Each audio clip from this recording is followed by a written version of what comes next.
Capítulo 12. Sofrida redenção. Enquanto as buscas persistiam, a jovem mantinha-se sob a proteção de Bartolomeu. Naquela noite, na casa de Simão Pedro, em um elevado clima de fé, uma brisa de esperança se fez notar. O ex-pescador levantou-se e, envolvido por inspiração celeste, começou o ensinamento da noite. Para que as sementes do reino de Deus comecem a germinar, é necessário sermos fiéis trabalhadores de Nosso Senhor. As portas de infinitas oportunidades abrem-se para os que perseveram no amor ilimitado em nome de Jesus. Continuemos amando aqueles que são filhos do egoísmo e mostremos, com o coração puro, o poder da fé. Auxiliemos com esperança as dores alheias, e com Jesus façamos cessar a angústia e as amarguras da humanidade. A sabedoria está em conquistarmos a paz interior para suportar o martírio a que estamos sendo submetidos. O Mestre nos prometeu que prevaleceria o seu amor até o fim dos tempos. O importante agora é estabelecermos os laços de fé em nossos corações. Quando os adversários surgirem fortes contra nós, diante da obra do nosso Pai, tenhamos forças para resistir. Em qualquer circunstância das nossas vidas, contemos com o apoio divino, aprender a testemunhar com amor e com o trabalho constante destinado aos nossos semelhantes. Meus amigos, o Evangelho está em nossas mãos. Façamos dele a expressão viva das nossas almas para o triunfo do império de luz, proclamado por Jesus, e para que a harmonia floresça, seguindo firmes as advertências divinas, sem jamais desfalecermos. Um silêncio profundo pairou sobre a pequena reunião. Todos sentiam-se tocados pelas palavras do apóstolo. Entre os ouvintes estava a figura meiga de Esther, sentada junto a Bartolomeu e sua esposa. Nesse momento, uma mulher adentrou e ajoelhou-se aos pés de Simão Pedro. Por misericórdia, ajudai-me. Sei quem sois, um seguidor do Nazareno. Soube que ele um dia estendeu suas mãos misericordiosas para uma pecadora como eu. Querem apedrejar-me. Suplico-vos, ajudai-me. Julgamentos perversos eram emitidos no recinto, enquanto os presentes mantinham-se estagnados diante daquela situação. Esther, presenciando a cena, humildemente retirou seu manto e cobriu o desconhecido de vestes dilaceradas, acolhendo-a em seus braços. Com os olhos brilhando em viva luz, chamou a atenção de um jovem chamado Estevão. Nota do autor espiritual. Natural de Corinto, Estevão é o nome de batismo de Gesiel, filho de Joquedebe e irmão de Abigail, iluminado benfeitor do cristianismo primitivo que muito auxiliou a conversão do nobre apóstolo Paulo de Tarso. Estevão morreu apedrejado 2 anos após a morte de Jesus, tendo sido considerado o primeiro mártir do cristianismo. Como, nesse ponto da obra, estamos pouco mais de 1 ano após a crucificação do Cristo, é plenamente possível a participação de Estevão, conforme se passa no relato. Fim da nota. Pequena agitação foi iniciada por um agrupamento de 5 homens que adentraram a casa, carregando pedras em busca da pecadora, segundo as leis do Sinédrio. Um ancião chamado Jacobe aproximou-se de Esther e lançou-a ao chão com violência. Mais uma vez, a jovem recebia, com resignação, o martírio gratuito. Estevão segurou o braço daquele homem que, alucinado e aos gritos, respondia ao gesto daquele filho de Deus com visível agressividade. Eu sou a lei. Não percebes que esta mulher aviltada foi sentenciada por adultério e deverá ser punida pelas pedras? Não conheceis as leis de Moisés? Esta jovem, apontava para Esther, é igual a esta imprestável, porque a acolhe. Por isso deve receber a mesma sentença. É tão impura quanto essa infame. Por que protege as mulheres impuras, marcadas pelo erro e pelas trevas? Elas representam para nós a vergonha e o escárnio. Que lei é essa que não perdoa? Perguntou o jovem. Conheço Moisés, mas Jesus é a lei de amor e por seu evangelho somos libertos. Sobre os nossos pecados, o Senhor lançou o perfume da justiça dos céus e da verdade redentora chamada Jesus. O que sai do homem é isso que o torna impuro. Com efeito, é de dentro do coração dos homens que saem as intenções malignas, prostituições, roubos, assassínios, adultérios, ambições desmedidas, maldades, malícia, devassidão, inveja, difamação, arrogância, insensatez. Todas essas coisas más saem de dentro do homem e o tornam impuro, disse o mestre. Nota do autor espiritual. Marcos, capítulo 7, versículo 20 a 23. Soltando-lhe o braço, prosseguiu com serenidade. És um ancião do grande templo, portanto compreenderás o que digo. O Senhor, em sua bondade, jamais puniria alguém por atos cometidos em virtude da ignorância. Ele sempre nos concede a oportunidade de abraçarmos o bálsamo de seu amor e a aventura de conhecermos suas verdadeiras leis. Leis de amor aos que sofrem, bondade aos que se dizem senhores dissolutos de suas consciências. Coragem para aqueles que buscam a luz do Cristo, sabedoria para compreendermos que seremos aprendizes em nossas existências, esperança aos que ferem, porque também serão feridos com as mesmas lâminas do egoísmo e da vaidade, e, sobretudo, fé aos que desejam liberdade para suas mentes apegadas aos conceitos envelhecidos de doutrinas irracionais. As palavras do jovem equilibravam o ambiente com uma paz inexplicável. Todos escutavam-no em silêncio. O ancião, inerte, não encontrando argumentos para sustentar seus preceitos de fé, reiniciou as acusações infundadas. Estes malditos fanáticos seguidores do Nazareno. Há de chegar o momento em que serão punidos por sua rebeldia e indisciplina. És audacioso e um dia pagarás pelo teu atrevimento. Visivelmente incomodado, ele olhou para seus acompanhantes e ordenou: Deixemos a pecadora e sua cúmplice junto a esta casta impura. Voltemos ao templo. A reunião se dispersou. Ruth, com dedicação, acolheu a mulher condenada. A noite seguia tranquila. Após o conflito, Esther sentou-se solitária na varanda da casa do pescador, contemplando a lua. Estava ali sua momentânea companheira, recebendo a brisa mansa que lhe tocava carinhosamente as melenas, perdida em suas recordações e orações, quando uma voz serena falou-lhe: Posso sentar-me ao teu lado? Há dias, prosseguiu, noto a tua presença entre nós, e em especial tua dedicação aos enfermos, porém não houve oportunidade de aproximar-me de ti. As ocorrências dessa noite de alguma maneira uniram os nossos corações. Surpreendeu-me a tua atitude corajosa. És jovem e demonstraste uma fé livre de qualquer preceito egoísta que ainda não vi em homens feitos. Não sou merecedora de compartilhar um só momento ao teu lado e receber tamanha bondade. Carrego as marcas do tempo sobre minha juventude. Os grilhões do cativeiro me fazem forte para lutar e confesso-te que muito consolei-me em tua história contada pelos lábios de nossa amada Ruth. O que aflige teu coração? Qual é o teu temor? A morte? Ousou a pergunta, observando-lhe o semblante meditativo. Não temo a morte e sinto que em breve ela ocorrerá. Aquele que me persegue é meu próprio Pai, e sei que um dia ele abrirá sua alma para a verdade que nos toca o coração. Não reclamo das suas atitudes, mas rogo ao Senhor que derrame sua misericórdia sobre aqueles que me perseguem, pois Jesus subiu ao Calvário sem levar consigo nenhum crime. Há poucos dias estou aqui, disse o jovem coríntio. Também carrego uma história de sofrimentos e separações, mas minha fé e minha esperança triunfarão.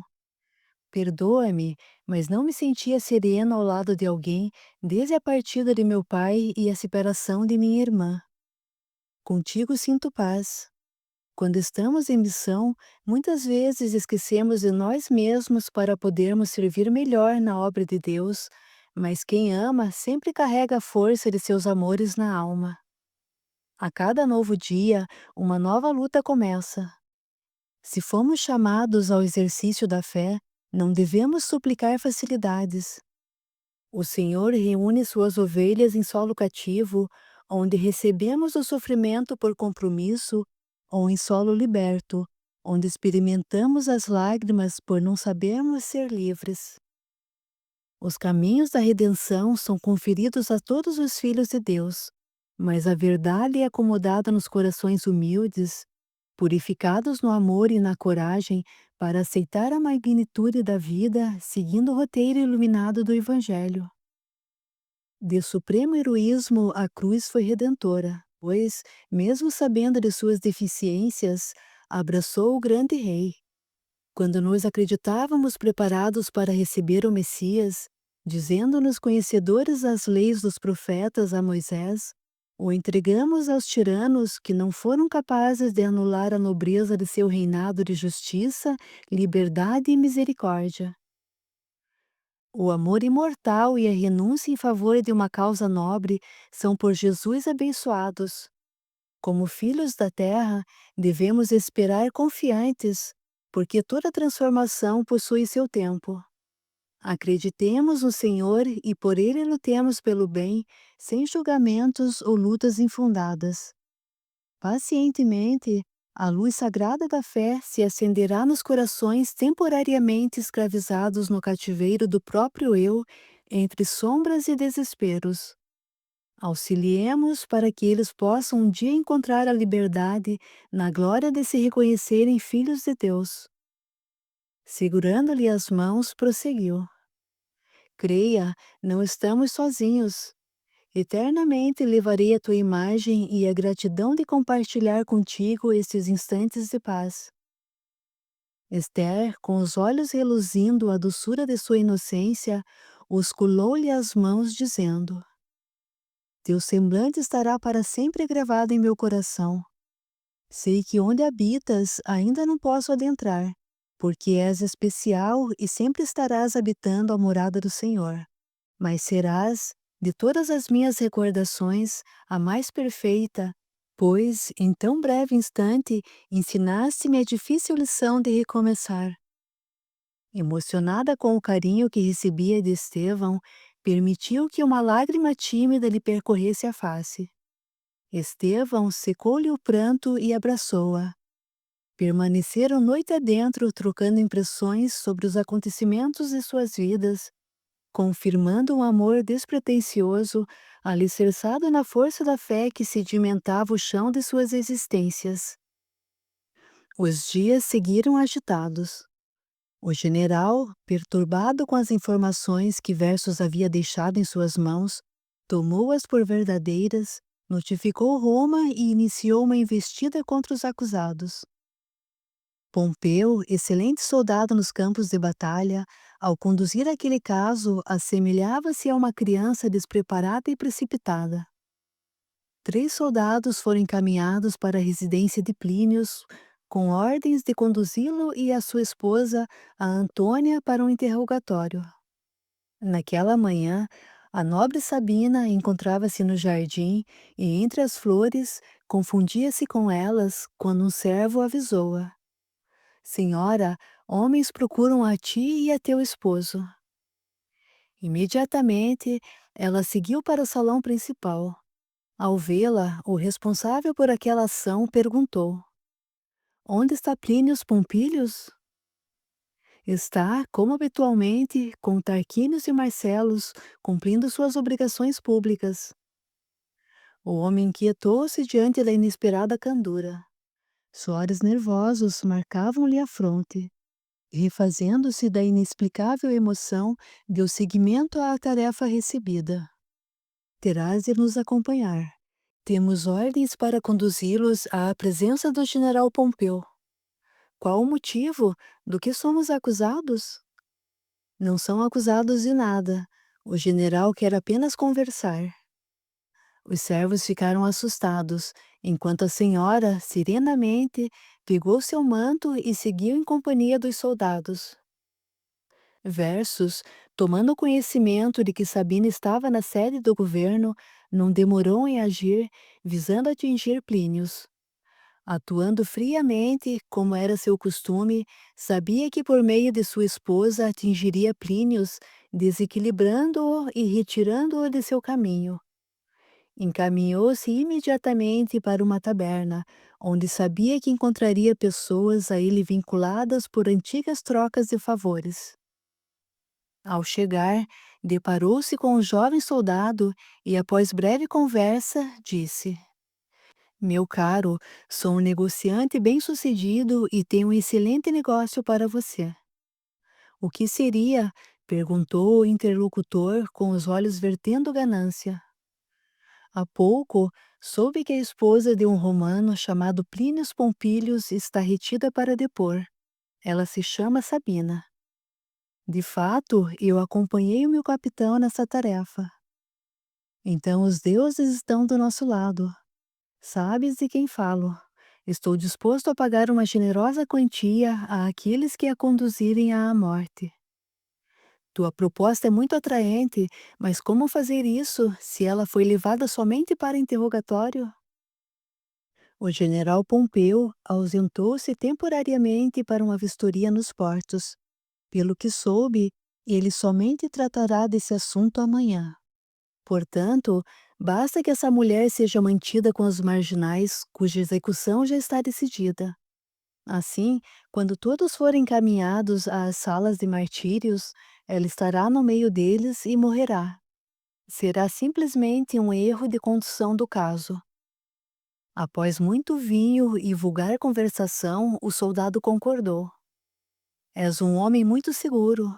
Aceito tua proposta e espero receber por ela o suficiente para manter-me por muito tempo.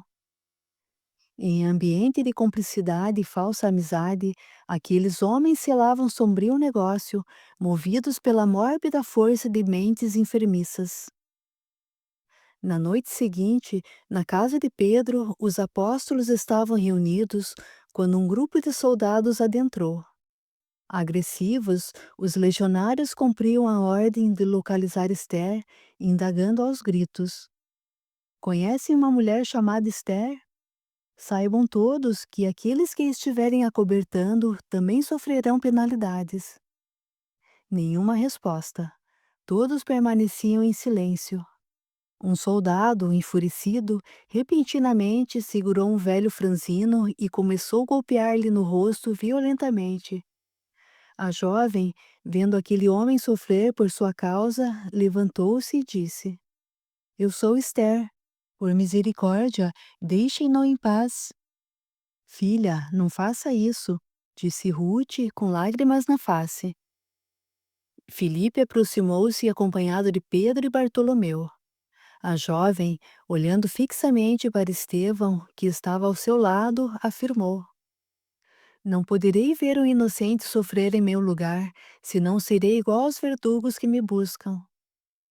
Osculando, em despedida, as mãos do novo amigo, continuou: Não temo a morte, pois sigo com o Cristo bendito, aquele que também seguiu sozinho para o Calvário. Aceito meu martírio sem reclamação, porque sei que um dia a luz do Evangelho será a única verdade a iluminar os corações dos homens, e em especial de Tarquínios. Frente a isto, Estevão não conteve o ímpeto e tentou, inutilmente, salvá-la. Pedro, diante da atitude, aproximou-se paternalmente, suplicando-lhe silêncio e serenidade. Bartolomeu, ao lado de Ruth, segurou a mão de Esther. Filha, que Deus esteja contigo. Tenha força e fé no Senhor. Vai e cumpre a tua missão. Não te esqueças de Jesus. Ele nos deu a própria existência. Entrega também a tua nas mãos do nosso Mestre. Ao certo, é por isso que estás aqui. Não choraremos por ti, porque sabemos que Apolônios aguarda a tua chegada. Secando as lágrimas que lhe marcavam a face, ela caminhou em direção ao chefe da legião. Este, sem misericórdia, desferiu-lhe um golpe com o punho cerrado, atitude que acreditava ser uma demonstração de poder. Recebendo-o, ela caiu estonteada sobre outros presentes. Um soldado, segurando-a pelo braço, a arrastou adiante de todos, levando-a pela bruma fria da noite. Os presentes, sem esboçar a menor manifestação contra aqueles homens, permaneceram em silêncio. A recompensa oferecida por Versos pela captura de Esther havia aguçado a ganância dos soldados, que não se importaram com os demais. Bartolomeu, entristecido, não escondia o tamanho da dor em seu coração. Sabia que não mais haveria. Simão Pedro, aproximando-se do amigo, confortou-o. Diante de meus olhos, várias foram as oportunidades em que essa jovem demonstrou o poder da fé e da coragem. Aprendamos com ela a força do amor, para que um dia possamos demonstrá-la quando formos chamados a testemunhar em nome do Mestre, fazendo com que sejam cumpridas as leis dos nossos destinos. Que Deus a proteja das mãos dos verdugos. Sinto dentro de mim que não nos veremos mais, disse Bartolomeu em desabafo. A morte não separa os filhos de Deus, disse Pedro com ânimo. Sigamos confiantes, sem levar conosco as amarguras dos episódios de hoje, pois o dia de amanhã se preocupará consigo mesmo. A cada dia basta o seu mal. Nota: Mateus capítulo 6, versículo 34. O Mestre confirmou-nos isso através do seu martírio. Se agora a dor é profunda, aprendamos a conviver, acreditando no amor que vincula os corações uns aos outros, pois para vermos à luz a nossa própria transformação é necessário renascer, e para renascermos é importante atravessarmos os vales da vida, experimentando os temporários sofrimentos. Estevão, com voz fortalecida, considerou: minha pouca vivência ao lado de vossos corações fizeram-me crer que não estamos sós, que não sofremos sozinhos, relegados ao esquecimento de Deus. Afeiçoei-me a essa jovem tanto quanto a todos os presentes. Choramos a sua ausência, mas sinto que ela viverá em minha alma. Lembremos a promessa do Senhor. Pois onde 2 ou 3 estiverem reunidos em meu nome, ali estou eu no meio deles. Nota do autor espiritual. Mateus capítulo 18, versículo 20. Ele aqui está presente. A morte somente confirma e abençoa esta máxima. Guardemos a sua essência em nossos corações, pois, onde estivermos, ela ao certo estará conosco. Na expressão íntima da fé, aqueles emissários de Deus com misericórdia compreendiam o limite das consciências temporárias distantes da verdade de Jesus e entregavam, humildes, os corações amados à proteção dos céus. A noite era longa para Esther, que foi conduzida para o desumano e impiedoso cárcere. Diante dos demais prisioneiros, o soldado que a havia acompanhado, para demonstrar o seu poder, mais uma vez desferiu-lhe duros golpes. Com o supercílio aberto, o sangue escorria pela face da jovem. Sem que reclamasse, ela foi trancada em uma cela onde havia marginais de toda sorte, criaturas aviltadas da sociedade. Marcados por diversos crimes, eles aguardavam o momento da execução. Naquele ambiente hostil, uma nobre mulher, de idade madura, percebendo-lhe o sofrimento, levantou-se e foi em sua direção. Com carinho, retirando seu manto, aconchegou-a e, surpresa, disse: Por Deus, minha filha, reconheço-te, és a serva de Helena. Que Deus abençoe a tua bondade, mas como sabes quem sou? Um dia encontrei Helena, que era minha amiga e que recebeu a graça de ser curada pelas mãos de Jesus. Ela tinha verdadeira adoração por ti, a quem sempre se referia. Em nossos colóquios, relatava-me sobre o Cristo. Em princípio, forte curiosidade tocou minha alma. Queria conhecer o homem com tais poderes milagrosos. Então, comecei a ouvir-lhe os ensinamentos que transformaram a minha alma. Em uma ocasião em que o Senhor falava à multidão, vi-te junto dela. Perdoa-me a indiscrição, mas percebo que tua origem é romana. Sim, estás certa. Sou Sabina, esposa de Plínio Pompílios, um homem honrado e digno. Teu esposo também é um convertido? E ele, apesar de não compreender minha atitude, não me restringiu o credo, porém não se converteu. Por que foste presa? Hoje pela manhã fui trazida para cá a pedido do general Pompeu, que queria conversar comigo. Não sei por que me encontro nesse cárcere. Creio que ainda não houve tempo para meu esposo saber da minha prisão. Algo dentro de mim diz que estou sendo usada para atingi-lo. Ouvi dizer que Plínios, Tarquínios e Marcelos conquistaram muitos inimigos nesta região. Acredito que esteja havendo uma conspiração política contra eles. Rogo que sejamos fortes para recebermos nossos infortúnios e sofrimentos com coragem. Nesse momento, o cárcere fétido e gélido foi invadido por inexplicável e intensa serenidade. Esther, percebendo a delicadeza do momento, com fé, segurou as mãos da amiga e orou, ouvindo-se aquela cândida melodia, ecoando como um bálsamo de luz. Deus, nosso Pai, somos pecadores e trazemos em nossas almas o peso dos nossos erros. Permita-nos conhecer a tua misericórdia, que tenhamos forças para suportar o tributo que pagaremos em breve. Aguardamos resignados o instante em que nos despediremos da vida e seguiremos para um novo destino, conscientes de que jamais seremos desamparados por ti. Nossas imperfeições nos fazem fracos, nossas angústias nos trazem medo e nossas deficiências nos fazem cruéis. Jamais olhaste os nossos erros, somente amaste-nos para que um dia pudéssemos reconhecer-te como a única verdade da vida. Se fracassamos, perdoa-nos. Se desistimos, concede-nos outra oportunidade para podermos saldar as nossas dívidas. Jesus, teu Filho, passou por nós e nossa ignorância foi incapaz de compreendê-lo.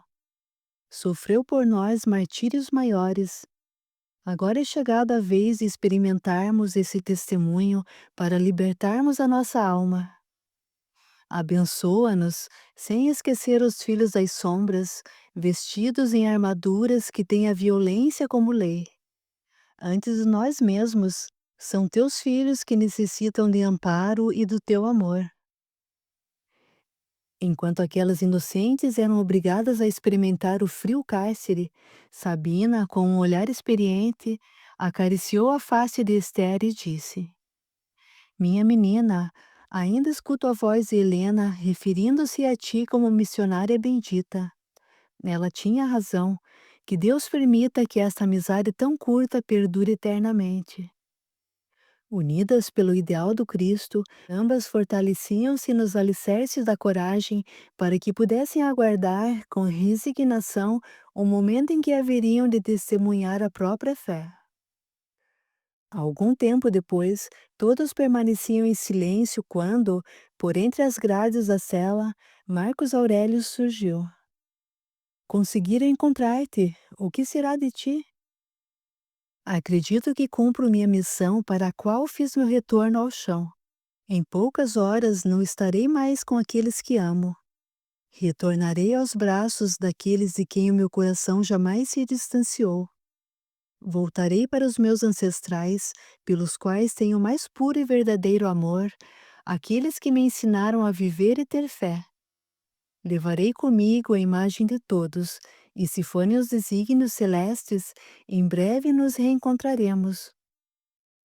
Minha querida, temi retirá-la da segurança ao lado de Bartolomeu em uma viagem para fugirmos daqui, pois poderíamos ser encontrados. As ruas fervilhavam de homens à tua procura. Acreditei que seria melhor permaneceres ao lado dos apóstolos e fui ingênuo em acreditar que logo te esqueceriam.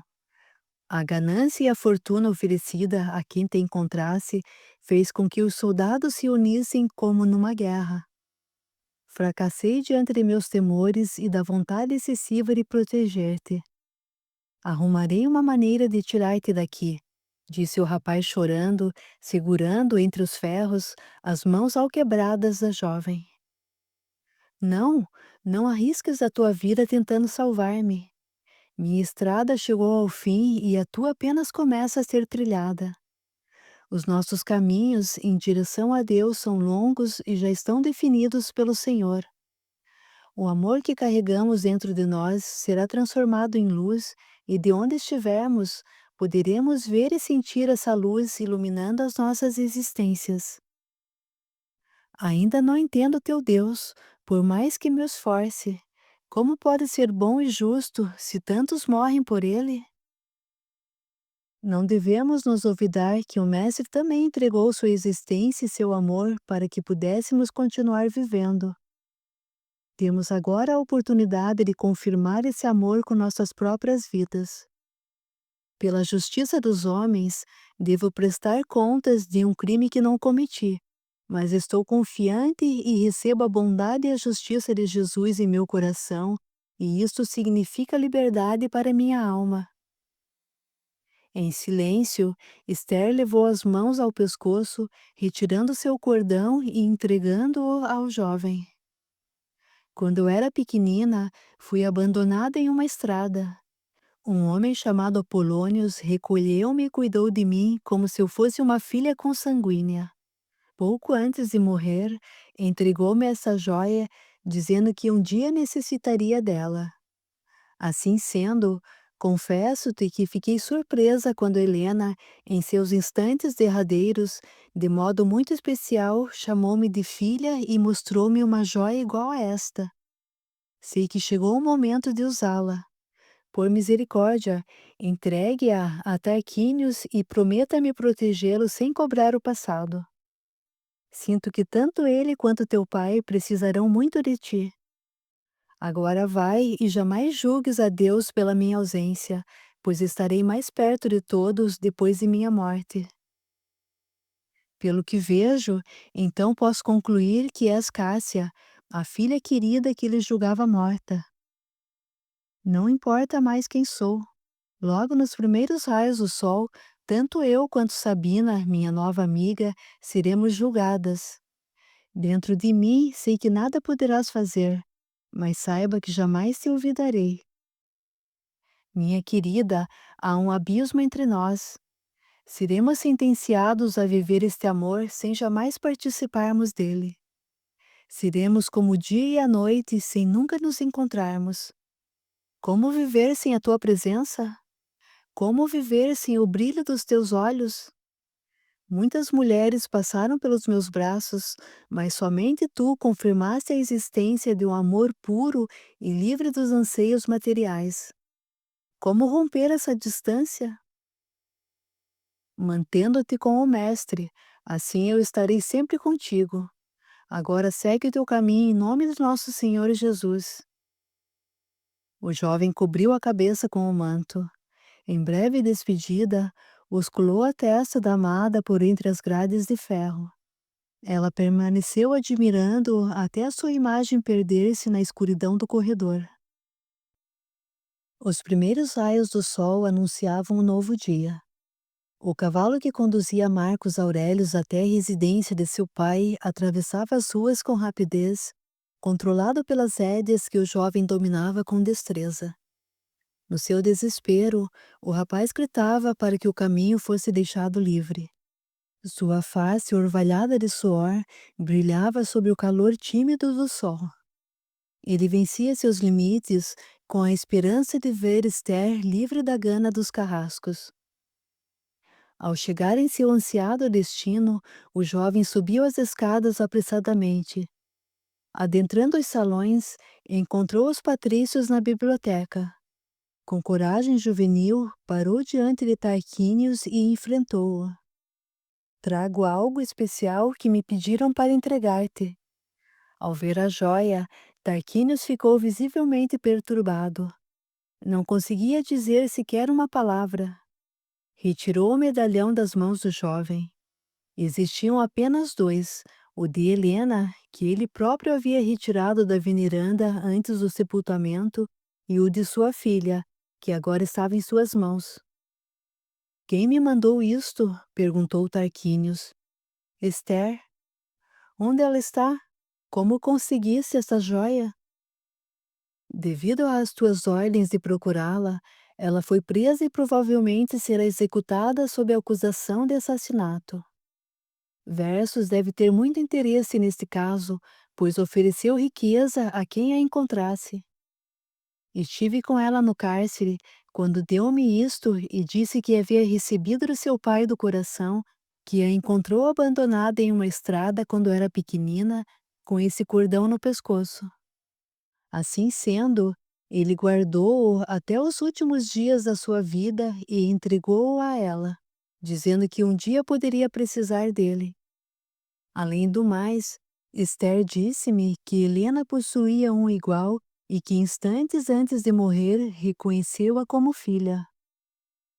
Como saber se a serva não o furtou de alguém? Perguntou o patrício desconfiado. Sempre te amei. Muitas vezes cheguei a confundir esse amor com o que sinto por meu próprio pai, mas tua frieza e teu orgulho espantam-me. Eles te fazem incapaz de enxergar os fatos com clareza. Foste a representação da justiça, todavia sentenciaste quem amavas ao duro cativeiro de tua ignorância. Rogo-te que libertes tua mente, por instantes apenas, para veres as semelhanças entre Esther e Helena. É chegado o momento de aceitares a realidade. Perdoa-me, mas serás um tolo se não creres nisso. Meu filho, cala-te. Estás sendo muito audacioso, disse Marcelos, tentando romper a tensão que se instalara no ambiente.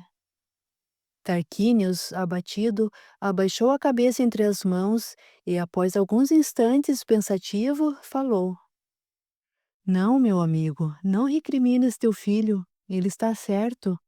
Sou, de fato, um tolo. Meu egoísmo cegou-me e minha dor transformou-me em um algoz. Jamais acreditei na morte da pequena Cássia, disse Marcelos com muito nervosismo. Sempre desconfiei de que aqueles acontecimentos foram uma mentira de versos.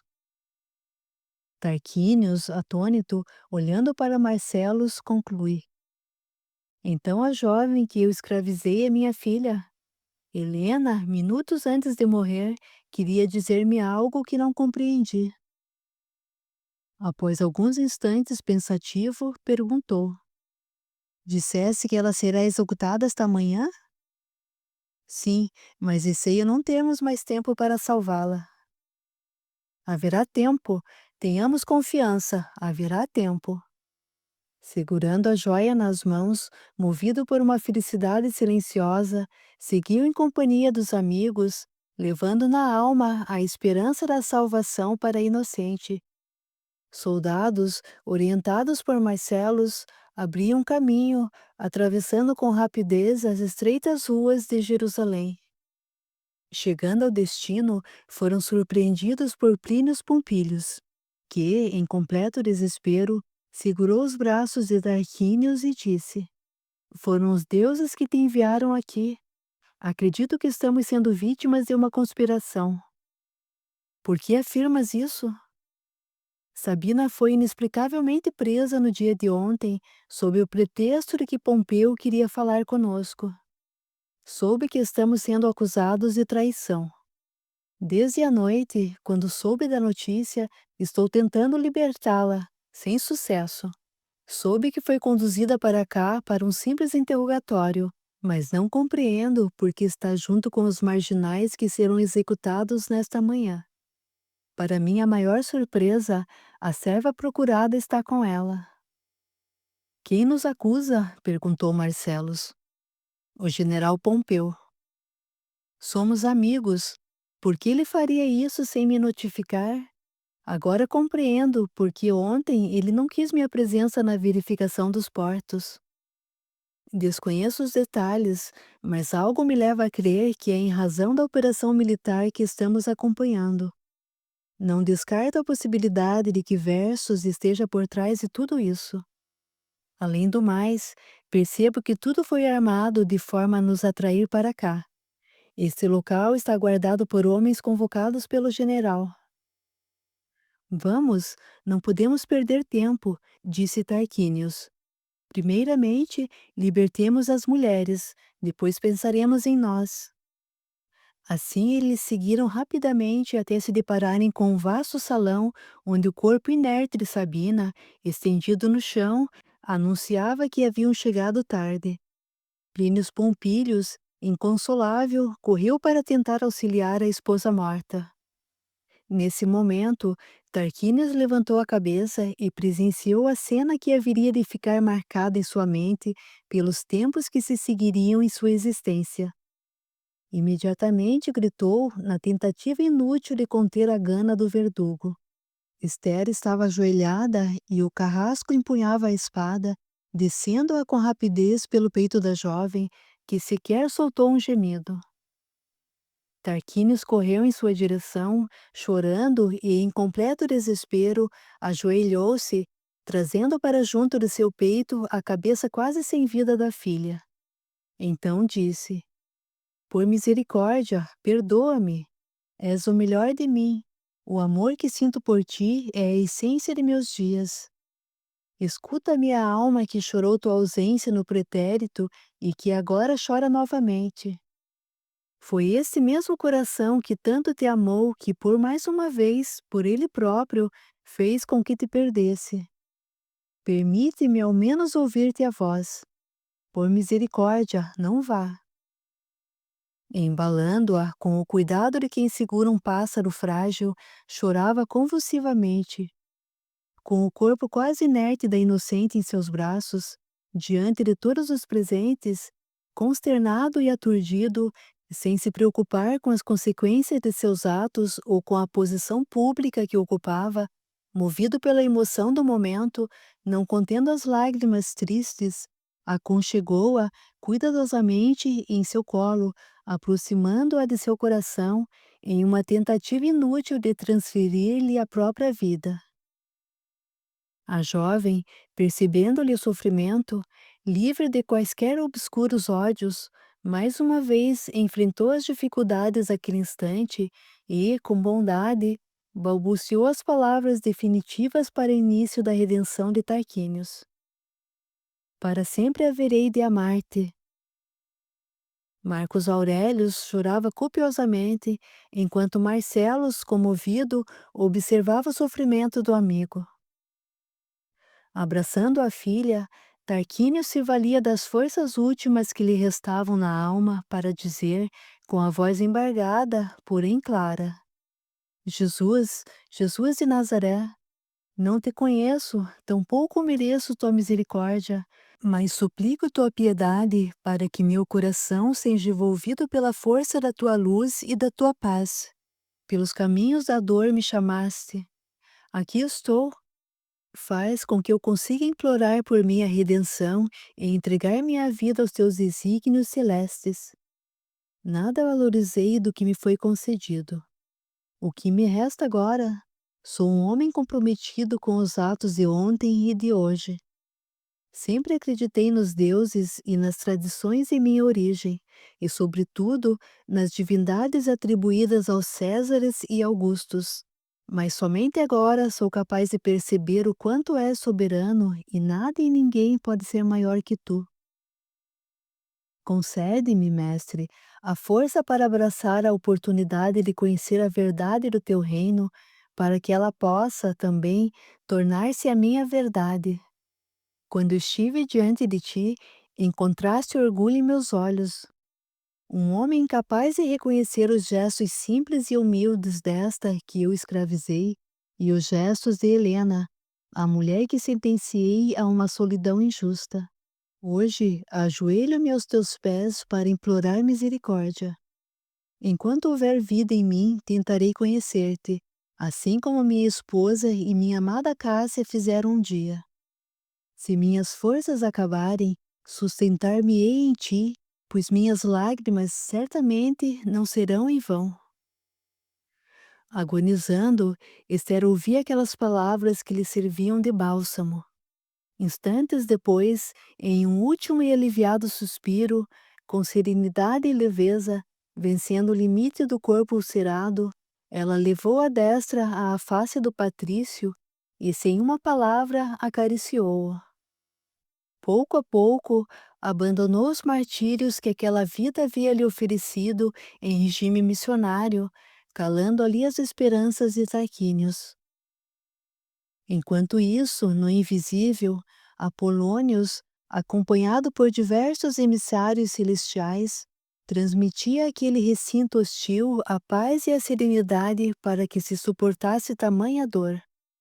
Esther, livre dos tormentos do corpo, escutou a voz meiga do velho grego. Vem, filha, o suplício momentâneo encerra-se. Esquece a dor da carne e vem conosco abraçar a plenitude da liberdade que nos espera. Compromissados estamos. Agora é necessário que não tenhas medo, pois, em breve, estaremos novamente nas escolas regenerativas da terra. Paternalmente, ele a recebeu em seus braços, com amor e um carinho extremo que a fizeram adormecer, serena e tranquila, junto daqueles corações amados. Antes de partirem, em completa luminosidade, sem ser notado, Apolônio se aproximou de Tarquínios e, coberto de misericórdia, transmitiu-lhe palavras de conforto e coragem. Meu filho, movidos pelo amor, renunciamos às nossas próprias vidas para ver-te encontrar o verdadeiro caminho. Escuta agora o chamamento de Jesus que ouvidaste no passado e serve confiante, sem esperar facilidades. De agora em diante estaremos juntos. Segue e cumpre a tua verdadeira tarefa. Neste ínterim, o general aproximou-se de Tarquínios e, com severidade, ordenou que um soldado arrancasse de seus braços o corpo inerte. Enquanto retiravam-no para um destino desconhecido, em meio à sua solidão, suas lágrimas e sua dor, despedia-se silenciosamente daquela que lhe havia marcado sua alma com amor e perdão. O ambiente se agitava com a chegada de outros patrícios. A paz em instantes deu lugar a intenso nervosismo. Pompeu, assumindo o controle da situação, disse: Senhores, pouparam-nos o trabalho vindo até nós. Acreditei em vossas palavras, todavia as provas que tenho em minhas mãos levam-me a considerar que são traidores e que estavam articulando para vos beneficiarem das riquezas do imperador. Estás enganado, disse Marcelos. Conhece-me bem e bem sabes que seríamos incapazes de tal ato. Não estou. Apresentando o relatório forjado, o general continuou. Já notifiquei Roma das ocorrências. Temos de nos acautelar para que a operação prossiga corretamente.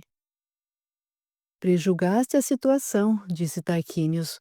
Como militar, deverias conhecer os teus oponentes, mas não te recordarei os princípios de tua função. Neste momento, nada mais me importa.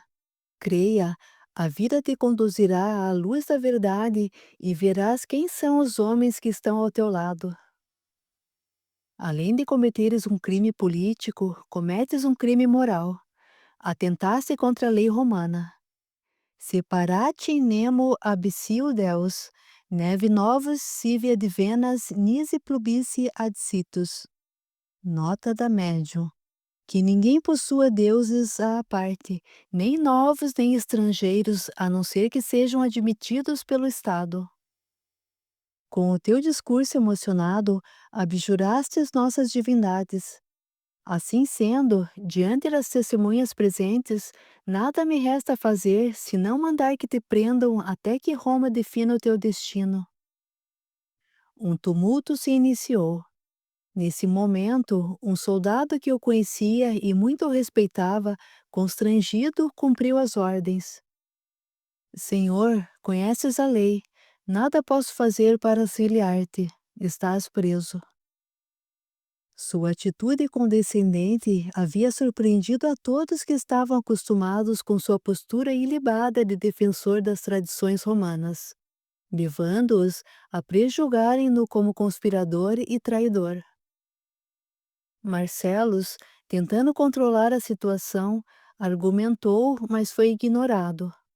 Tarquínios, percebendo que seus amigos poderiam ser acusados injustamente, buscando forças em seu coração e razão em sua mente, disse: Como não estou subordinado ao governo local, tenho direito a um julgamento. Apelo a Roma. O que dizes? Não estás em condições de exigir nada, disse o inapto general. Dentro de tua parvidade, tens consciência de que não possuis provas suficientes para incriminar mais ninguém. Não serás tolo para encarcerar alguém como Marcellus, um homem respeitado por muitos. Bem sabes que poderás iniciar um desnecessário conflito, o qual não suportarás, porque estás sozinho nessas paragens.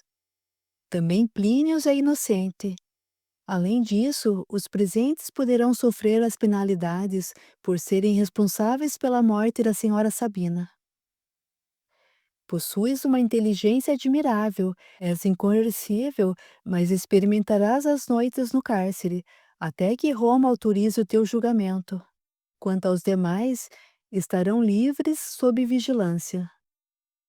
Aceitando os grilhões do cativeiro, Tarquinius havia encontrado a liberdade de sua alma.